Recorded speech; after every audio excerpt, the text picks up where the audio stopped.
The stars had always called to humanity. For thousands of years, people looked up at the night sky and dreamed of what lay beyond. They built rockets, then starships, and finally, in the year 2347, they built something that could bend space itself. The jump drive changed everything. Humanity was no longer trapped on one small world. They could reach the stars. Admiral Kong Jay stood on the bridge of the Unity, flagship of Earth's first expedition fleet. He was a tall man with gray hair and sharp eyes that had seen many battles. But today was not a day for war. Today was a day for hope. Beside him stood Una Park, the chief diplomat. She was younger than him, with a kind face and a voice that could calm any argument. Behind them, Dr. Han Sora watched the view screen with wonder in her eyes. She was the fleet's head scientist. She had spent her whole life dreaming of this moment. The view screen showed something impossible. A station the size of a moon floated before them. Its surface was covered in lights of every color. Ships of 100 different designs moved around it like fish swimming around a reef. This was the Galactic Assembly, the government of 400 species that had ruled the known galaxy for 10,000 years. "They are hailing us," said the communications officer. Kong Jay nodded. "Open the channel." A face appeared on the screen. It was not human. The being had silver skin and eyes that glowed with soft blue light. Its voice was musical and cold at the same time. "Humans of Earth, you have been observed. You have achieved faster than light travel. By the laws of the Assembly, you must now present yourselves for evaluation. You will be judged." Una stepped forward. "We come in peace. We seek only friendship and knowledge." The silver being did not smile. "What you seek does not matter. What matters is what you are." The next 7 days were the longest of their lives. The humans were taken to a great hall where thousands of alien beings sat in rising rows of seats. At the center stood a high platform where the rulers of the assembly watched everything. The highest among them was Valeth, a being of the Silvari species. He was ancient, his silver skin marked with patterns of gold, his eyes carrying the weight of centuries. The humans were questioned about everything: their history, their wars, their weapons. Every dark chapter of human existence was displayed on great screens for all to see. The world wars, the nuclear bombs, the pollution and destruction of their own planet. The assembly watched it all with growing disgust. Una tried to explain. "Yes, we have made mistakes, but we have also grown. We have learned from our errors. We have built democracies and hospitals and schools. We have art and music and love. We are not perfect, but we are trying to be better." Veleth raised one long hand for silence. The hall fell quiet. When he spoke, his voice echoed through the chamber like a funeral bell. "We have watched your kind for 200 years. We have seen your wars grow larger and your weapons grow stronger. You are aggressive. You are violent. Your lives are short, and this makes you reckless. You feel too much. You fear and hate and rage. These emotions make you dangerous." He paused and looked down at the humans with something like pity. "You are not ready for the galaxy. You may never be ready." Kong Jay stepped forward, his hands clenched into fists. "We came here in good faith. We came offering friendship. We are offering you mercy," Valeth replied. "The mercy of distance. Your species is hereby quarantined. Your world and your colonies are forbidden from all galactic contact. Your ships will be escorted beyond the Outer Rim. You will remain there." The Outer Rim. Even the humans knew what that meant. It was the edge of known space, a region of dead stars and empty worlds. No civilization had ever survived there. It was where the galaxy threw away its garbage. Una's voice shook, but she kept her dignity. "What must we do to change your minds? What must we prove?"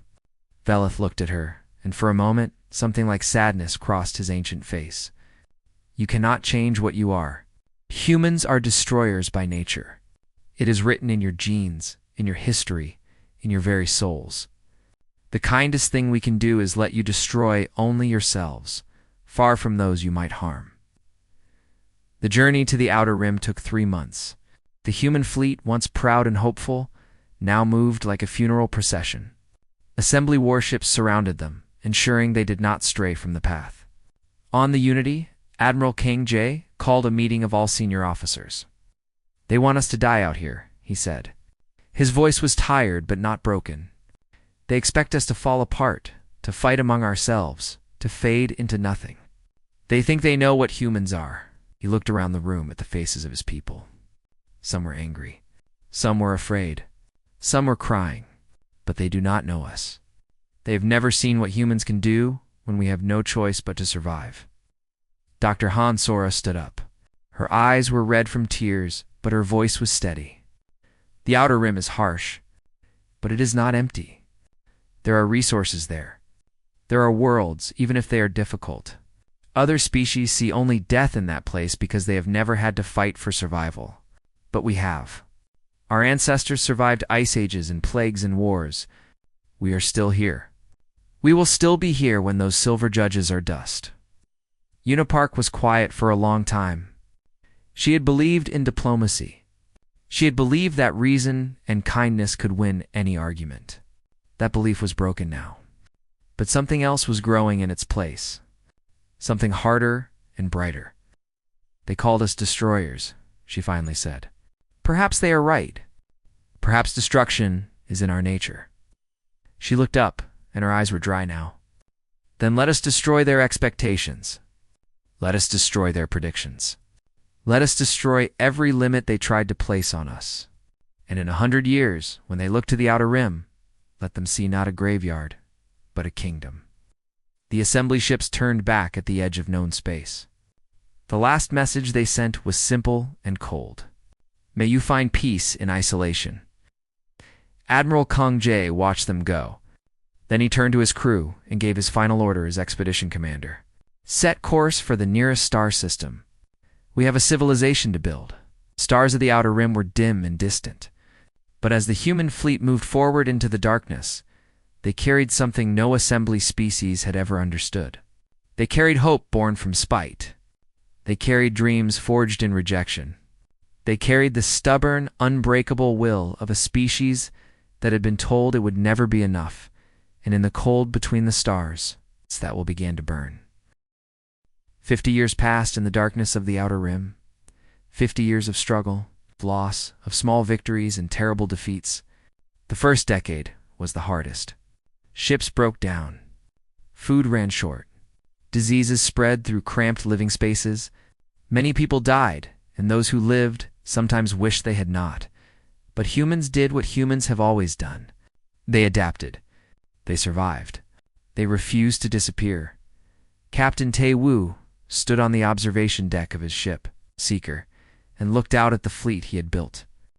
20 years ago, he had been a young engineer on a failing colony ship. Now he commanded the largest scavenger fleet in human space. His ships traveled to places no sane species would go. They dove into the radiation storms of dying stars. They explored the wreckage of civilizations that had vanished long before the assembly existed. They found treasures that assembly scientists said were impossible. Tae-woo was not a tall man, and he was not handsome. His face was scarred from an accident in his youth, and his left hand was mechanical. A replacement for the one he lost to frostbite on a frozen moon. But when he smiled, which was often, people followed him. He had a gift for making the impossible seem simple. Captain called his second in command. "We have found something." The something was a ship. It was ancient, older than any human record, older perhaps than the assembly itself. It floated dead in the space between stars, its hull covered in strange symbols. Most captains would have been afraid. Tae-woo was excited. "Send a team," he said, "carefully, and tell Nari to suit up. She will want to see this." Jin Nari was 23 years old. She had been born in space, on a station built inside a hollowed asteroid. She had never seen Earth, never walked under an open sky, never breathed air that had not been recycled 1,000 times. But she had gifts that no one on Earth could have matched. She could look at broken technology and understand how it worked. She could see patterns that others missed. Some people called her a genius. She called herself curious. Her brother Jin Hien was different. Where Nari was quiet and thoughtful, Hien was loud and fierce. He was a soldier, one of the best in the human defense forces. At 25, he had already fought in a dozen battles against pirates and raiders who thought humans would be easy prey. They learned their mistake quickly. Hien walked beside his sister as they boarded the ancient ship. His rifle was ready, his eyes scanning every shadow. But there was no danger here. Only silence and dust and the ghosts of a forgotten time. Nari ran her hand along the wall. "This technology," she whispered. "It is different from anything the Assembly uses. Different from anything we have ever seen." Her eyes were bright with wonder. "If I can understand this, if I can make it work again, we could change everything." It took her 3 years. 3 years of study, of failed experiments, of sleepless nights, and frustrated tears. But in the end, Nari did what the Assembly said no human could do. She unlocked the secrets of the ancient ship. She built the first human jump gate, a ring of metal and light that could open a door through space itself. The news spread across human settlements like fire. For the first time in 50 years, humans could travel quickly between their scattered worlds. What had been a collection of dying colonies became a connected civilization.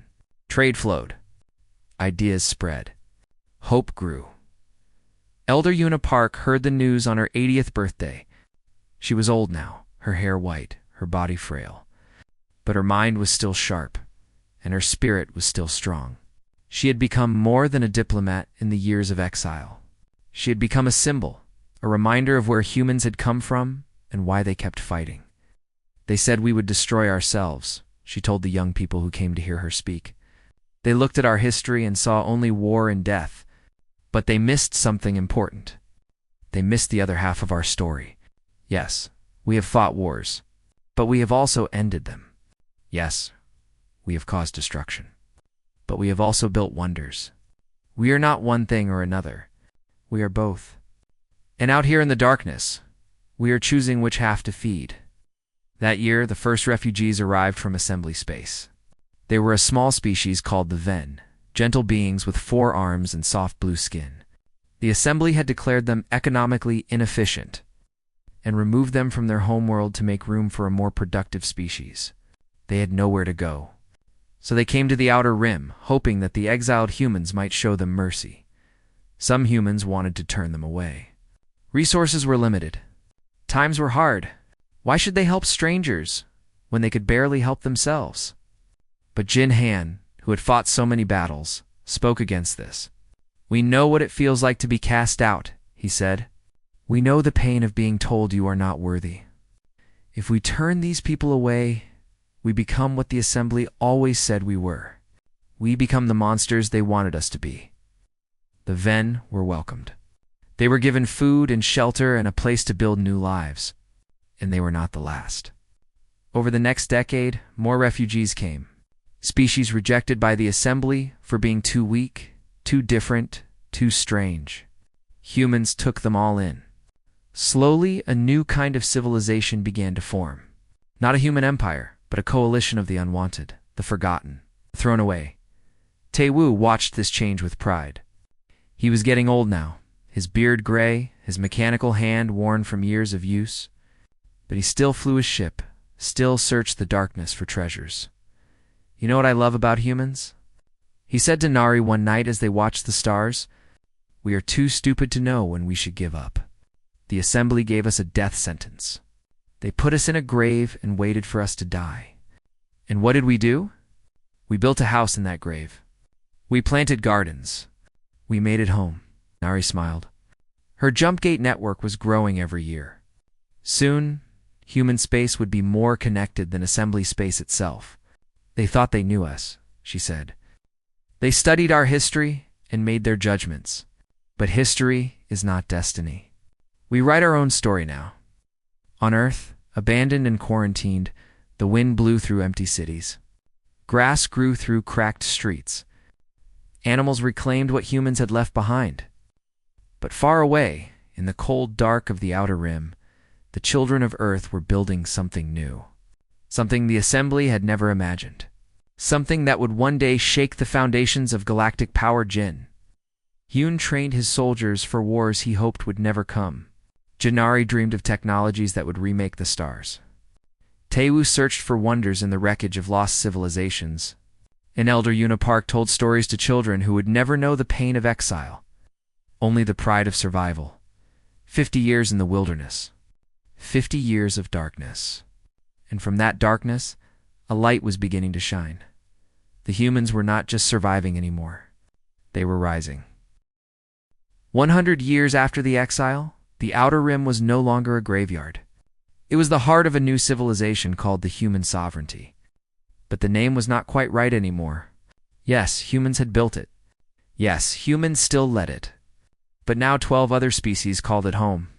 The unwanted and the rejected had become a family. Jin Nari, now in her 60s, stood before the greatest achievement of her life.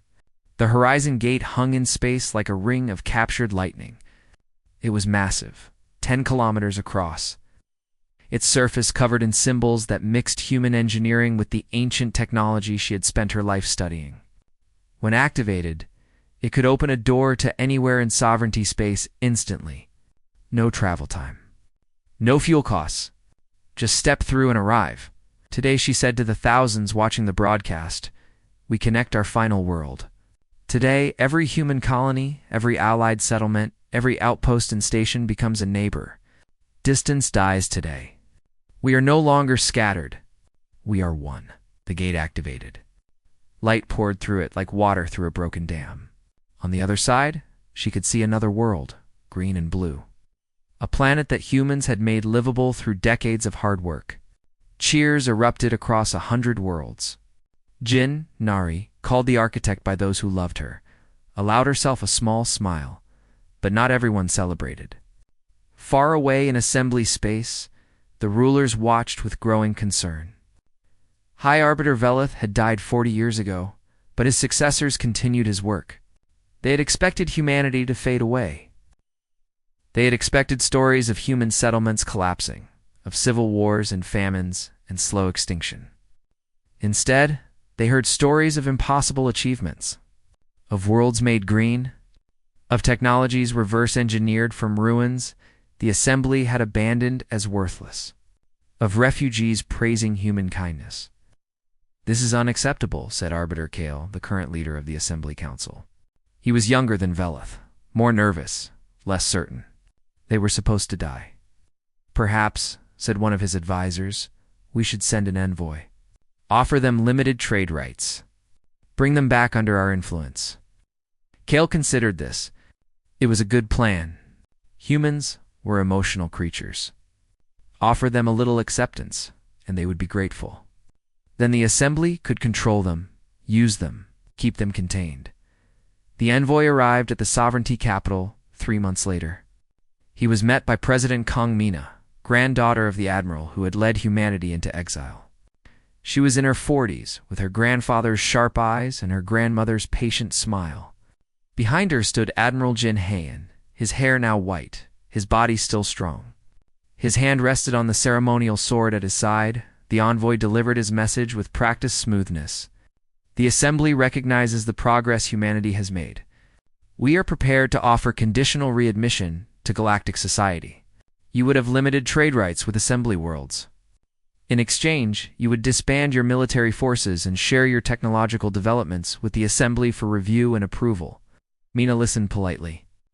When the envoy finished, she nodded slowly. I see. So after 100 years of silence, you come to us now? Not when we were starving. Not when our children were dying. You come now when we have something you want. The envoy shifted uncomfortably. The assembly acts in the interest of galactic stability. The assembly acts in the interest of the assembly, Mina replied. Her voice was calm, but her eyes were cold. You threw us into darkness because you feared what we might become. Now you see what we have become, and you fear it even more. So you offer us crumbs from your table and expect us to be grateful. President Kang, I urge you to consider carefully. The assembly has resources and knowledge far beyond what humanity possesses. An alliance would benefit your people greatly. Mina stood. She was not tall, but in that moment she seemed to fill the room. Let me tell you what I have considered. My grandfather died believing that one day the assembly would see humans as equals. My grandmother spent her last years teaching children that revenge is poison for the soul. I honor their memory by not having you thrown out an airlock." She stepped closer to the envoy, her voice dropping to something barely above a whisper. "Go back to your masters. Tell them this: you cast us into darkness and expected us to die. We built a sun. You offered us crumbs from your table. We built our own feast. We do not want your acceptance. We will earn your respect, or we will outlast you. Either way, we will never kneel." The envoy left empty-handed. The Assembly Council received his report with anger and fear, but they had more immediate problems. On the border between sovereignty space and the lawless regions beyond, something was stirring. The Vorn were a warrior species, violent and cruel. The Assembly tolerated them because they served a purpose. They raided the edges of civilized space, keeping smaller species afraid and dependent on Assembly protection. Now they had turned their eyes toward the sovereignty. "Humans are soft," the Vorn war chief declared. "They take in weaklings and call it strength. They build gates and call it power. We will show them what real power looks like." The first attack came without warning. A sovereignty colony on the edge of explored space, home to 10,000 humans and their allies, burned in a single night. The Vorn expected terror. They expected panic. They expected humans to beg the Assembly for help. They did not expect Admiral Jinhayan. The human fleet appeared 3 days after the attack. 200 warships, built in secret over decades, designed not for show, but for war. Ginhayon had spent his entire adult life preparing for this moment. He had studied every battle in human history. He had trained his soldiers until they could fight in their sleep. He had designed weapons that Assembly engineers said were impossible. The Vorn fleet outnumbered his 3-1. They laughed when they saw the human ships approaching. Such arrogance, they thought. Such foolishness. The battle lasted 6 hours. When it was over, the Vorn fleet was scattered wreckage. Their war chief was dead. Their home system was surrounded by human warships. In a single day, humanity proved what they had always known about themselves when pushed. They pushed back harder. The galaxy watched in shock. The Assembly Council met in emergency session. The Vorn had been defeated, not weakened. Not discouraged, defeated. A species that humans were supposed to fear had been broken in weeks. On sovereignty worlds, people celebrated. But Mina did not celebrate. She stood at a window, looking out at the stars, thinking about what came next. Behind her, Jin Hyun approached quietly. "They will fear us now," he said. "The Assembly, the other powers, everyone. They will see us as a threat." Mina nodded. "Good. Fear keeps them at a distance. And we need time. Time to build. Time to grow. Time to become something they cannot ignore or destroy." And then she turned to face him, and for a moment he saw not a president but a woman carrying the weight of generations.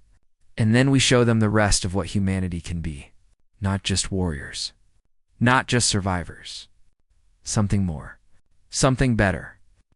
She looked back at the stars. "My grandmother believed that humans could be a force for good in this galaxy. I intend to prove her right. 100 years in exile. 100 years of being told they were not enough. And now, for the first time, the galaxy was beginning to understand the truth. Humanity was just getting started. 150 years after the exile, the universe reminded everyone that there were things worse than old grudges. The hollow came from the spaces between galaxies, from the dark where no light had ever shined. They were machines, but not like any machines humans had built. They were cold and patient and hungry. They did not want resources or territory or power. They wanted silence. They wanted to end all organic life, not from hatred, but from something worse. From indifference. Life was noise to them. They sought quiet. The first world to fall was an assembly paradise called Verith Prime. 20 billion people lived there. They had art galleries and universities and parks where children played under 3 suns. The Hollow arrived on a Tuesday. By Thursday, the world was dead. Not conquered. Not enslaved. Dead. Every building burned. Every person gone. The machines did not even stay to claim victory. They simply moved on to the next world. Arbiter Kale received the news in his chambers. His hands shook as he read the report. The Hollow were supposed to be a legend, a story the old species told to frighten the young. They had come once before, 10,000 years ago. The assembly had been formed to stop them. Billions had died before the machines retreated into the dark. Now they were back, and the assembly was not ready. The fleets sent to stop them were destroyed in hours. Assembly ships were built for policing and intimidation, not real war. Their weapons could not pierce the Hollow armor. Their shields could not stop the Hollow fire. Species that had lived in peace for millennia had forgotten how to fight. When the machines came, they ran. Within 1 year, 40 assembly worlds had fallen. Refugees flooded toward the outer rim, toward the only place that seemed safe, toward humanity. President Dong-Su watched the refugee ships arrive at sovereignty stations. He was a serious man with sad eyes and strong hands. His grandfather had been one of those who died in the early years of exile, starving on a failed colony while the assembly ignored their calls for help. Dong-Su had grown up on stories of that suffering.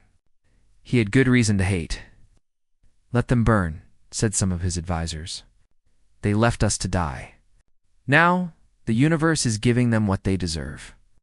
Dong-Su understood that anger. He felt it himself, deep in his bones. But he also knew that anger was not wisdom. He called a meeting of the Sovereignty Council. "We have a choice," he told them. "We can close our borders and watch the galaxy die. We can tell ourselves that the assembly earned this fate, and perhaps we would be right.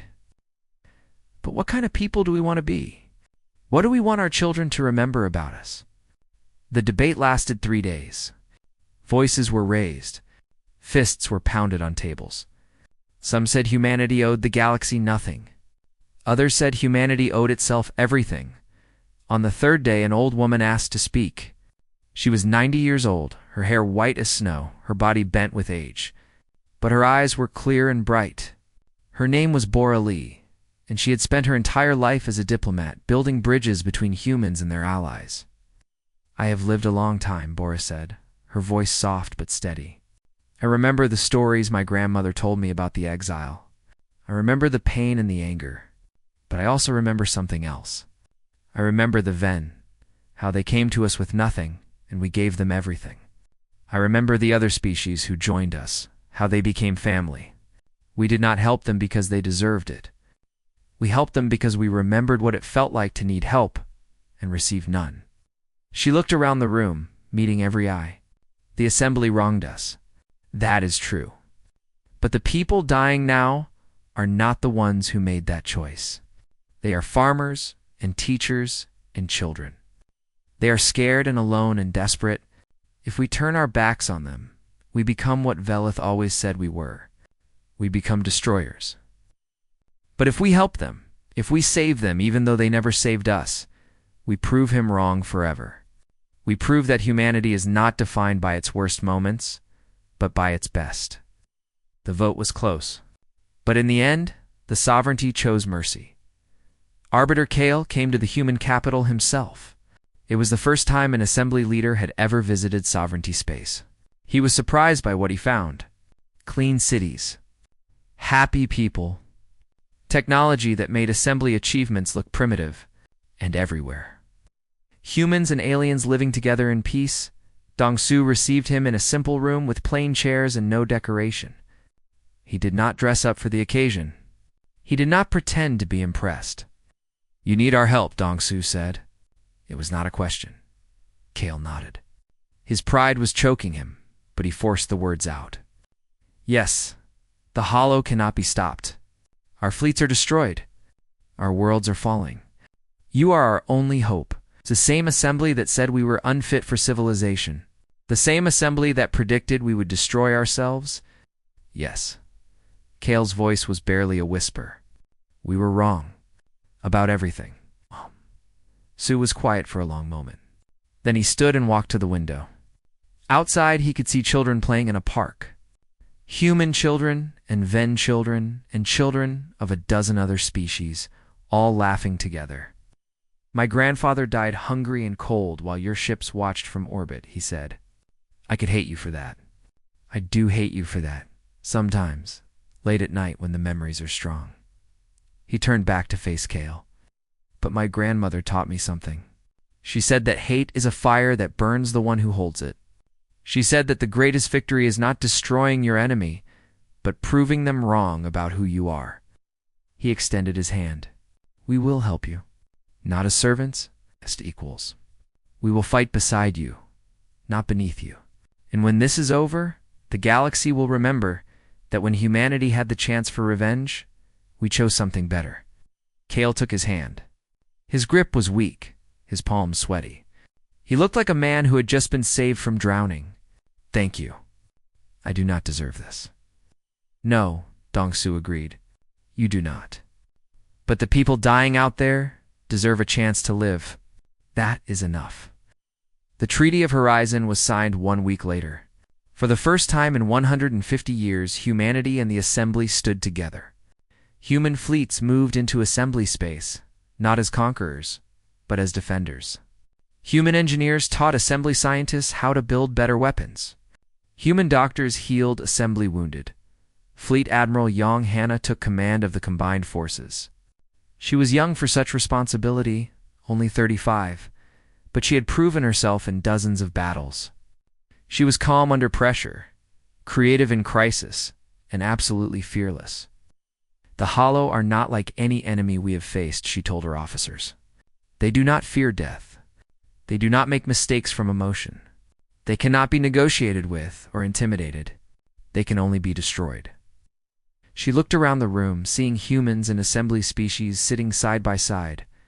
"But we have something they do not understand. We have each other. We have reason to fight. And we have spent 150 years learning how to survive the impossible." The war for the galaxy had begun, and humanity, cast out and forgotten, was leading the charge.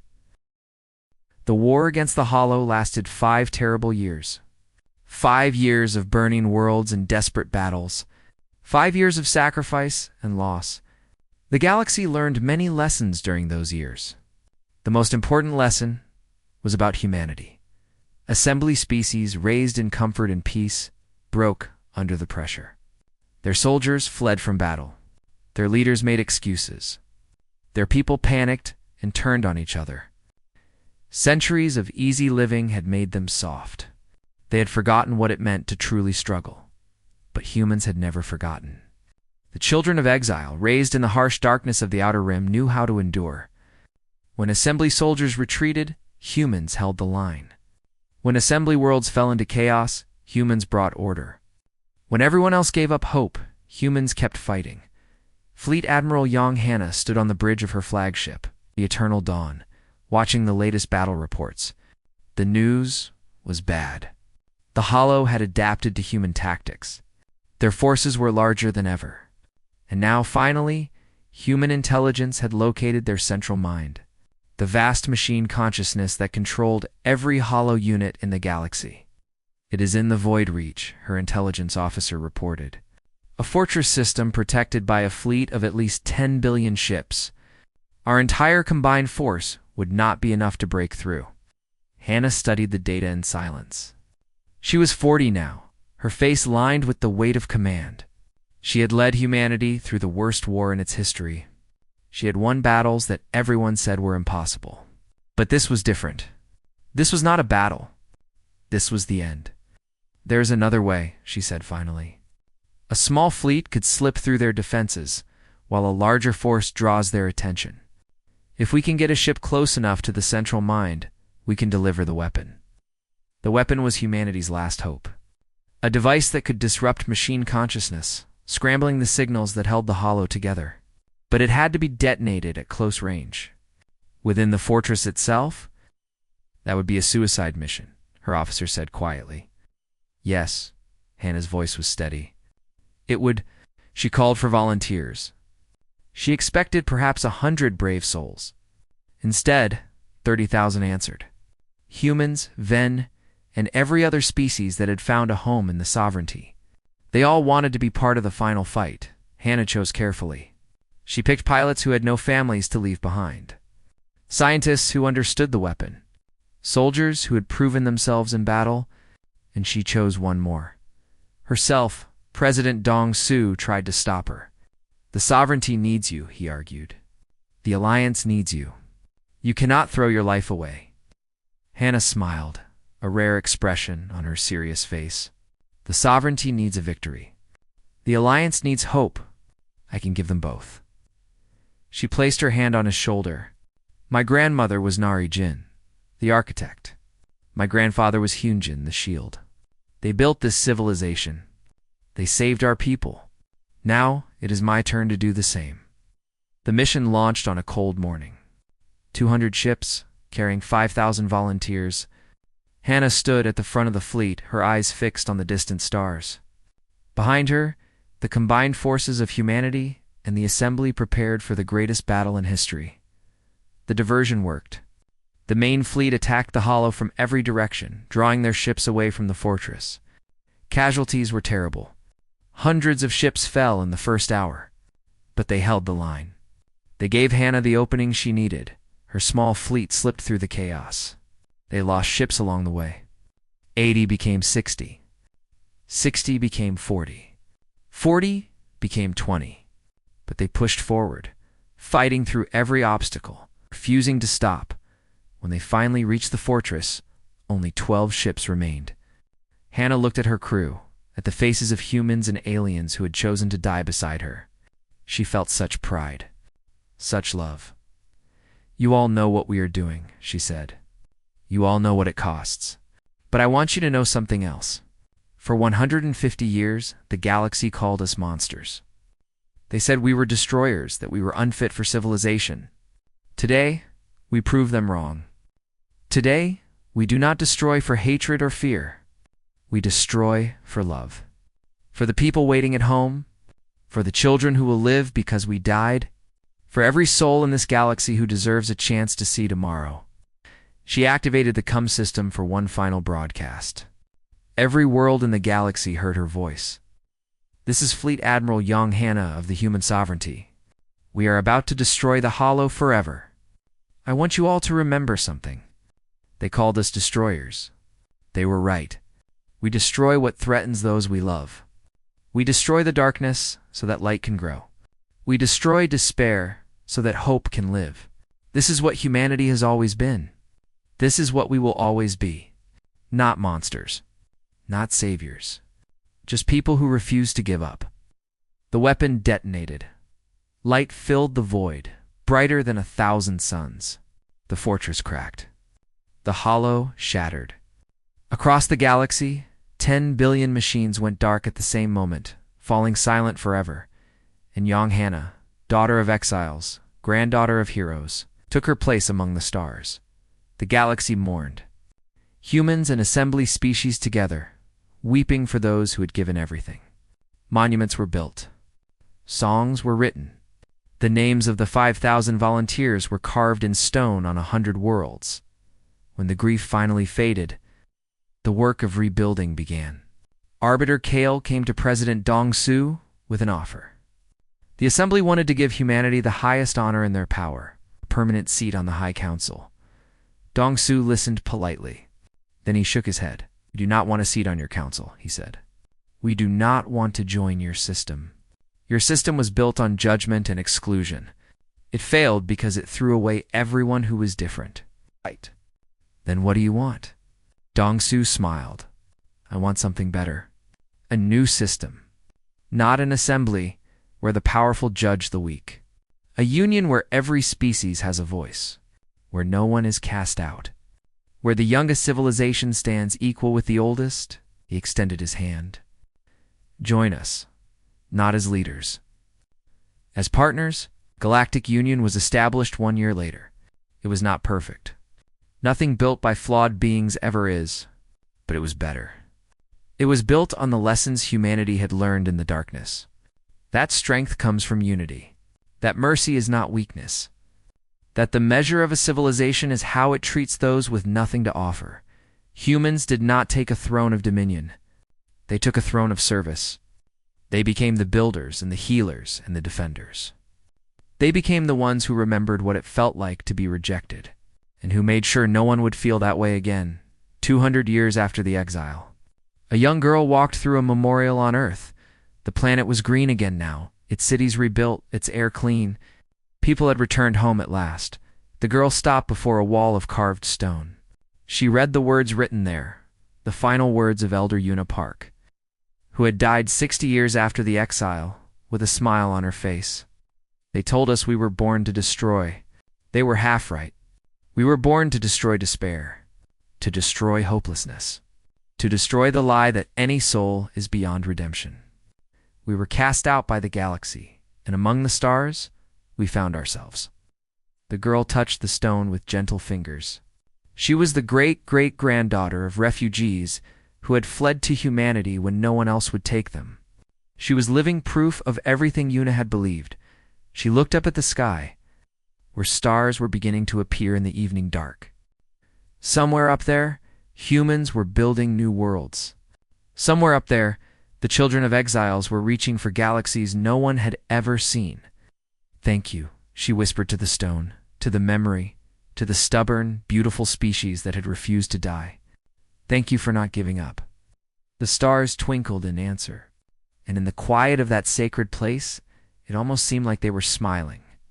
Humanity had been cast out by the galaxy. They had been told they would never be enough. And among the stars, they had seized not a throne of power, but something far greater. They had seized their own story, and they had written it in light.